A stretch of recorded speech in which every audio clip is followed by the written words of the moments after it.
सुखदेव जी कहते हैं, परीक्षित राजन, आज मेरे गोविंद, आज कन्हैया मैया ने हलवा बना के खवायो, रात्रि में सोए। तो सुखदेव जी कहते हैं कि भगवान पिता रात्रि शरदोत्फुल्ल मल्लिका।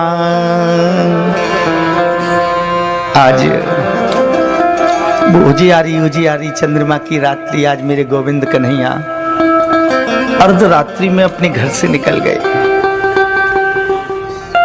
और अपनी उस वेणु को लेकर मेरे गोविंद कन्हैया कदम्ब के वृक्ष के नीचे पहुंचकर उस वेणु और मुरलिया का नाद करने लगे। महाराज सुखदेव जी कहते हैं, मेरे कन्हैया आपको बताया हमने, जब मुरलिया मेरे सवरिया की जब बजे आहा, तब तो महाराज बिल्कुल पत्थर से पत्थर हृदय भी द्रवित हो जाता। अब तो अर्धरात्रि के समय जब कन्हैया की बसुरिया उन गोपियों के कानों में पड़ी, आहा, सोई तो जो गोपी जो भी कार्य को करती थी, सब कार्य को छोड़ छोड़ के कन्हैया के पास चलने लगी। कोई गोपी खिला रही अपनो बालक और बुला रहो है मुकु प्रतिपालक, छोड़ के बालक प्रतिपालक के पास चल देनी। कोई गोपी बना रही दरिया और बुला रहो है मुझे सबरिया, छोड़ के दरिया व सबरिया के पास चल दीनी। कोई गोपी लगा रही बिंदिया और बुला रहो है वो कृष्ण कन्हैया, लगा के बिंदिया और कन्हैया के पास चल दीनी। महाराज कोई गोपी लगी थी अपने सेवा पति की और बुला रहे हैं मुझको प्राणपति, छोड़ के या शरीर के पति को प्राणपति के पास चल दी नहीं। महाराज सुखदेव जी कहते हैं, ये श्रीमद् भागवत के पंच प्राण हैं। ये कथा कोई साधारण नहीं है और ना ही इस कथा का कोई अधिकारी है। इस कथा को श्रीमद् भागवत में बोलते हैं रास पंचा अध्यायी कथा। ये श्री महाराज के 5 अध्याय हैं और इन अध्यायों का श्रवण करने का अधिकारी हर कोई जीव नहीं हो सकता, क्योंकि ये परब्रह्म परमात्मा और ये जीवात्मा के मिलन की कथा है। आपको हम फिर बताते हैं, जो ये गोपी हैं ये सारी वेदों की ऋचाएं हैं। ये गोपियां हैं दंडकारण्य वन के वो ऋषि, जब प्रभु श्री राम बन के पधारे थे तो सब ऋषियों ने सोचा, क्या स्वरूप है इनका। तो भगवान ने कह दिया, जब मैं द्वापर में कृष्ण अवतार धारण करूंगा तो आप ही वहां जाके गोपी बनोगे। ब्रज की लता पता भी ऋषि हैं, मुनि हैं, संत हैं, कोई साधारण नहीं है। संत जन तो कहते हैं कि बंदर बनइयो तो बनइयो ब्रज मंडल को। महाराज यदि पशु भी मुझको बनना पड़े तो मुझे उस ब्रज मंडल में ही जाकर निवास कर रहा हूं। आज सभी गोपियां जब मेरे गोविंद के पास पहुंची और कन्हैया उस वेणु को बजाने में ही लगे हुए। महाराज अब तो गोपी वहां खड़ी 1-2 आपस में बात करती हैं कि देखो तो सही, देखो जा कन्हैया को। पहले तो मुरलिया में हमारो एक एक गोपी का नाम लेके या सावरिया ने हमको बुला लिया है। जब सावरिया ने अपनी बावरिया हमको बना लिया और आज हमारी ओर देखे भी नहीं। जैसे ही गोपियों के मन में ये भाव आया, सही तो सुखदेव जी कहते हैं, परीक्षित मेरे गोविंद के नेत्र खुल गए। स्वागतम वो महाभागा, आइए आइए आइए आइए, स्वागत है गोपियों, आइए आइए, आपका स्वागत है। अब तो गोपी बड़ी प्रसन्न हो गई कि देखो तो सही, कन्हैया ने हमारा स्वागत किया है। जिसकी एक झलक पाने के लिए ये दुनिया तरसती रहती है महाराज। आज गोपियों के मन में बड़ी लालसा हो गई। जब तक कन्हैया का हाथ जिसके ऊपर होता है तब तक उसको संसार की चिंता नहीं है।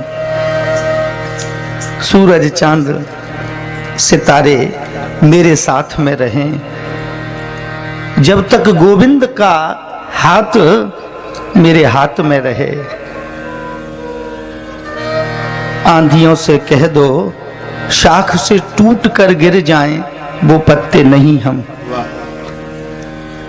आज ही गोपियों के मन में ऐसी भावना जगती है, बोले महाराज अब हमारे सामने कौन है आज हमारा स्वागत करते कन्हैया। लेकिन पीछे पीछे प्रश्न कर दिया गोपियों से भगवान ने कि स्वागतम वो महाभागो प्रियम किम करवाण्यः। अरे गोपियों, ये अर्धरात्रि के समय आप अपने अपने पतियों को छोड़कर ये वन में कैसे आ गई हो? अपनी अपने पति की सेवा छोड़ते हुए इस वन में क्या करने के लिए आई हो? अब तो गोपियों पसीनों में नहा गई महाराज। घड़ान जल गिर गया गोपिन के ऊपर। गोपियों ने कहा देखो तो सैया कन्हैया को पहले तो हमारा स्वागत कर दियो, बुला लियो हमको, और हम हमसे पूछता है बुला के आप किसी को इनविटेशन दीजिए, इनवाइट करिए, आप आइए, कथा है, पधारिए। और जब वो व्यक्ति आ जाए तो आप उससे गेट पे ही पूछ लीजिए क्यों, कैसे आए साहब। वो क्या करेगा महाराज? बोले भाई बहुत अच्छी बात है, एक तो पहले हमें न्योता दे दिया, अब हमसे ही पूछते हो कि क्या बात है। अब तो गोपियों के घड़ों जल गिर गया ऊपर महाराज। आज सुखदेव जी कहते हैं परीक्षित, आज मेरे गोविंद ने पातिव्रत धर्म का वर्णन किया गोपियों को। मेरे गोविंद कहते हैं अरे गोपियों, आप इस निर्जन वन में अर्धरात्रि के समय अपने पतियों को छोड़कर आई हो। स्त्रियों का परम धर्म, परम कर्तव्य जो है अपने पति के चरणों की सेवा करना है। कोई कार्य हो या ना हो, लेकिन पति का धर्म, पत्नी का पति के प्रति सबसे पहला कर्तव्य होता है।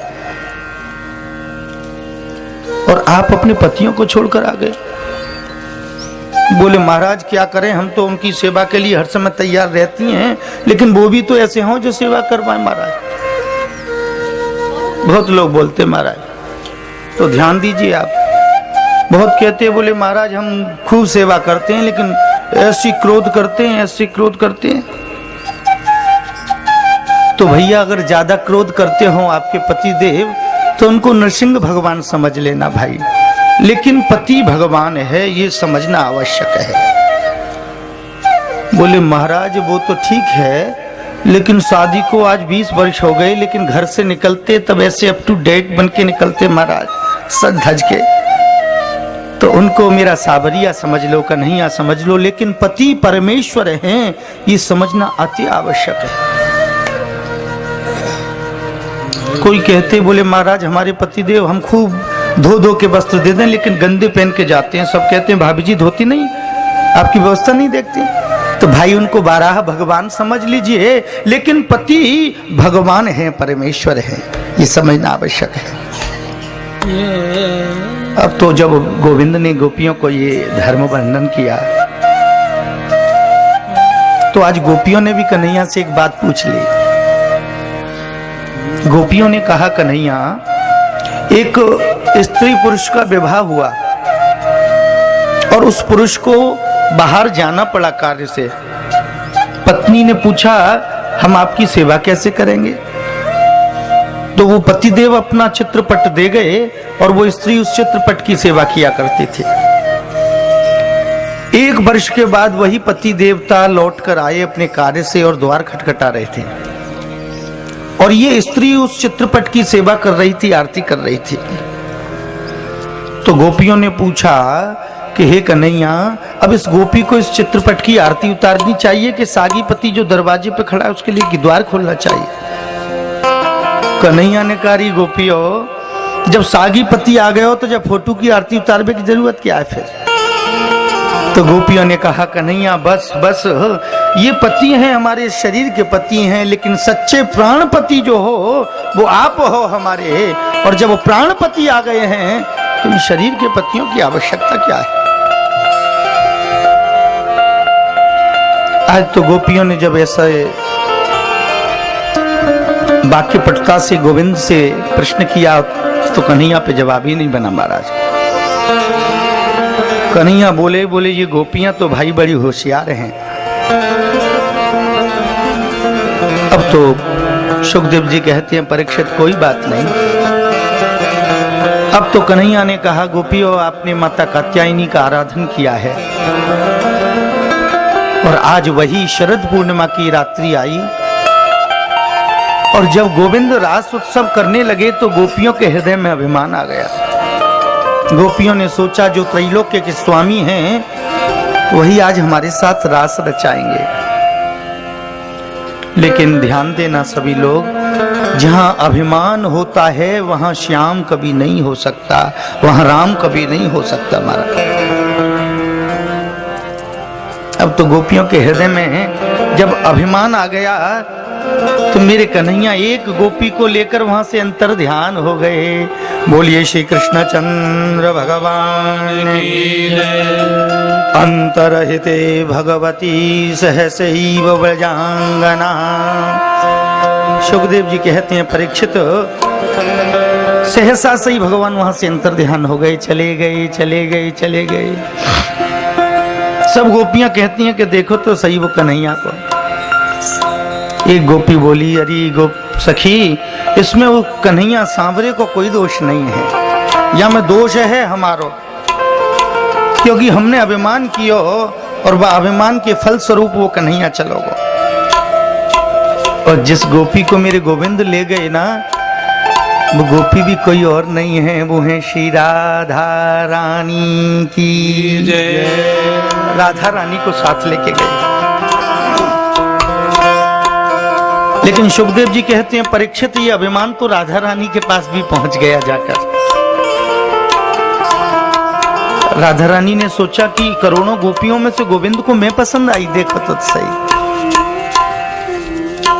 अब तो थोड़ा ही आगे चली थी श्री राधे कि गोविंद से कहने लगी अरे कन्हैया कांटों लगो मेरे पैर में, मुंह पे चलो नहीं जात है, कांटों लगो मेरे पैर में, मुंह पे चलो नहीं जात है।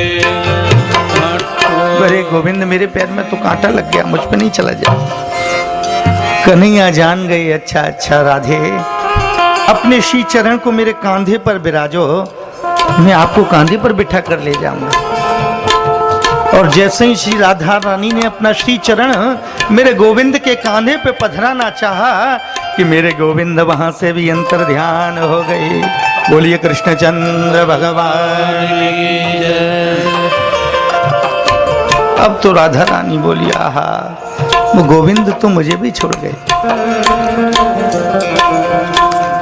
ये सारी गोपियां ढूंढती खोजती आज श्री राधा रानी के पास आ गई। राधा रानी से गोपियों ने कहा अरे राधे वो आपको भी छोड़ गए, ये तो बड़े निष्ठुर हैं। एक तो वो श्री राम थे कि जो अपनी एक पत्नी को बन बन देखते हुए फिरे थे, और एक ये निष्ठुर कृष्ण कन्हैया जो हमको वन में छोड़ गए। अब तो गोपियों ने श्री राधा रानी को आगे करके एक गीत को गाया है श्रीमद् भागवत में, और ये जो गीत है गोपियों के द्वारा गाया है, इसीलिए इस गीत का नाम है गोपी गीत। और श्रीमद् भागवत में वर्णन आता है कि जो गोपी गीत का नित्य पाठ करता है उस पर मेरे गोविंद की कृपा निश्चित होती है जी।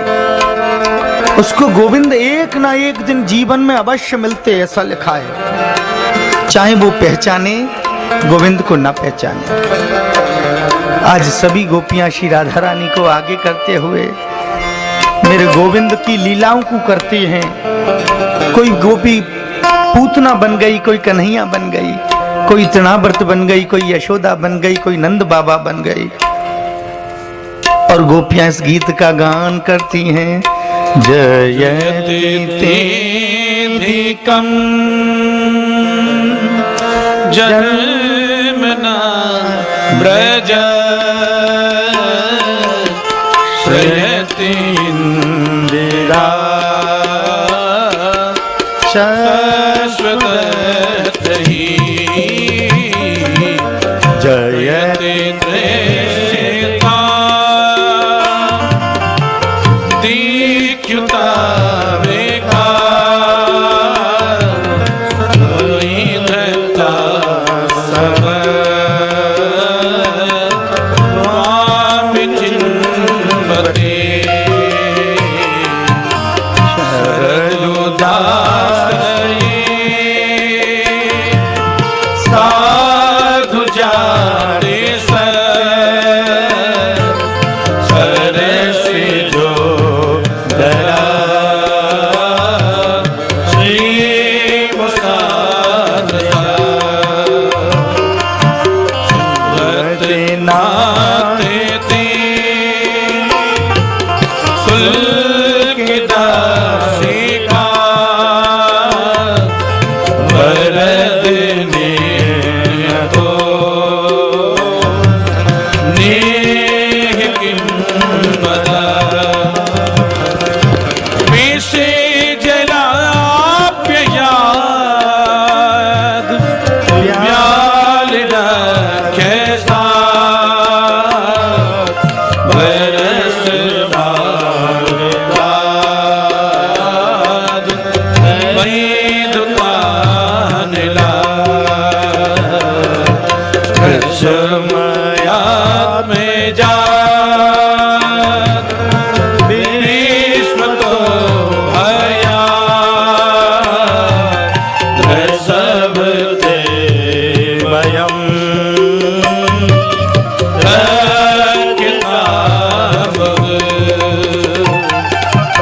अखल गोपिका नंदन भवान अखिल देवा वंदिरात्मक भिखन साथी तो विश्व गुप्तये सर्वोदयता साधुतान्तुले वीरचिता भयम् वैष्णधुर्यते चरण संप्रति प्रया सरोर हम कार्तिका मगम तिरस देवा श्रीकर ग्रहम जयति तेधिकं जन्मना भज त्रयति इंदिरा शाश्वतहि। हरे कन्हैया, हरे गोविंद। जयत ते अधिकम जन्मना ब्रजः। हरे कन्हैया गोविंद, जिस दिन से आपने ब्रज में आकर जन्म लिया, जयत ते अधिकम जन्मना ब्रजः। अरे गोविंद, उसी से हमारे ब्रज की तो महत्ता बढ़ गई भाई। नहीं हमारे ब्रज छोटे से बगाम को कौन पूछवे बारो हो। अरे कन्हैया, अगर तुम जन्म नहीं लेते तो या ब्रज को कौन पूछवे वालो। अरे गोविंद, आपके श्री चरण इतने कोमल हैं कि जब तुम छोटे थे कन्हैया, जब गोविंद आप बहुत छोटे थे और हम आपको ऊपर उछाल उछाल कर खेला करते थे, तो आपके श्री चरणों को अपने स्तनों से नहीं लगने देते थे, क्योंकि कन्हैया आपके चरण कमल कोमल हैं, हमारे वक्षस्थल कठोर हैं। उन्हीं श्री चरणों से आप नंगे पायन यहाँ वन में कहाँ विचरण करते हो। सुखदेव जी कहते हैं, परीक्षित अब तो गोपियों ने सोचा, एक गोपी तो कथा करने के लिए बैठ गई और बाकी गोपियां कथा सुनने के लिए बैठ गई। तब कथा मृतम तप्त जीवनम कविभिरीडितम कल्मषापहम् श्रवण मंगलम श्रीमदातैतम भूमिगणन्ते भूरिता जना जयते ते दिकम जन्मना गज जयते दया शाश्वत रही जयते ते दिकम जन्मना प्रज प्रयति इंदिरा शाश्वत रही। अरे गोविंद, दयति दृश्यताम दयति दृश्यताम, अपने उन श्री दर्शन को हमको दीजिए ना। तब कथामृतम, जब गोपियों ने सोचा कन्हैया नहीं आते तो अब क्या है हमारे लिए, तब कथामृतम, अब तो हमारे लिए गोविंद आपकी कथा ही अमृत है। तप्ता नाम जीवनम, अब तो हमारा जीवन अंगारों पे चलने जैसा ही जीवन जाएगा महाराज। और जैसे ही गोपियां कथा को श्रवण करने लगीं, क्योंकि गोविंद को प्राप्त करने का साधन है कथा सुनना भी, कथा कहना भी गोविंद को प्राप्त करने का एक साधन है। अब तो श्री राधा किशोरी जी को सम्मुख करके इस गीत को गोपियों ने जो गाया, तो सुखदेव जी कहते हैं, परीक्षित उसी क्षण मेरे नंद नंदन मदन मोहन वहीं प्रकट हो गए। बोलिए श्री रास रासेश्वर भगवान की जय।